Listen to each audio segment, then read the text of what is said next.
With Labor Day approaching, the head of the nation's largest union, AFL-CIO President Liz Shuler, developed a State of the Unions address.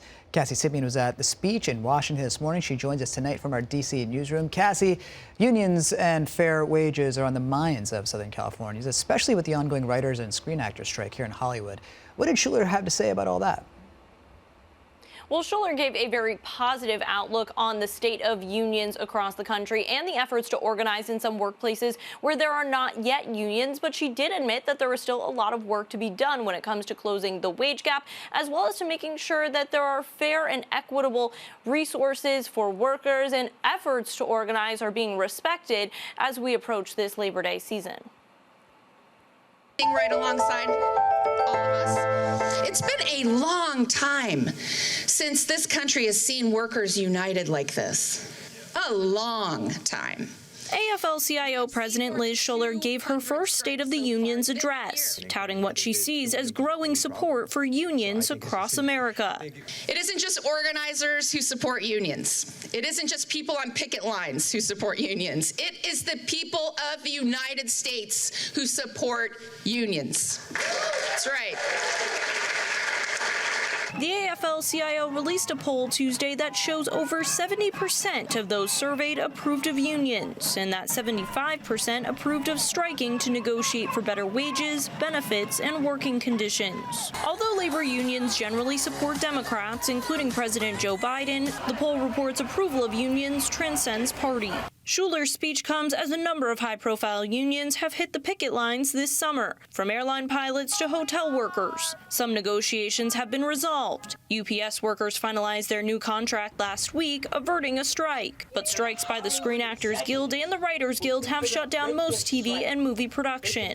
The fire is going to keep burning. We're going to keep cultivating this moment until all workers get fair compensation for their work, fair treatment, and the opportunity to live happy and healthy lives. Hot labor summer may be ending, but that just means we're going to move into we will win winter. That's right. Spectrum News asked Shuler if she feels the Biden administration should step in to resolve some of the ongoing strikes. She says the process needs to play out. We don't necessarily want outside intervention. We want to use the process as it's intended, which is labor and management sitting across that table from each other. So I don't think it's a matter of having high-level intervention. It's what do the workers want? Listen to the workers.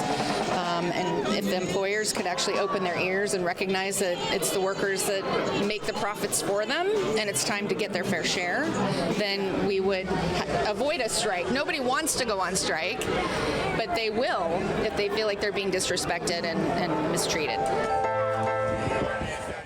Now, Shuler did give a shout out to President Joe Biden during her speech. The AFL-CIO did endorse Biden's re-election bid back in June, and Shuler said that they will be getting out there to try and push the Biden agenda in the coming months and his pro-union policy. She called him the most pro-union president in our time, and also said, quote, that he is leading a movement to rebuild America. Now, one union that has not endorsed Biden just yet is the United Auto Workers, because there is concern from the union that Biden's push for electric vehicles could take away some jobs in the auto industry. It'll be interesting to see, Amrit, whether or not they hold out on that endorsement or if they do endorse Biden in the end, because labor unions have been really critical to Biden's time in office. He's been pushing that agenda throughout his time as a senator, as vice president, and now president. They're definitely a key voting bloc for him as we head into 2024.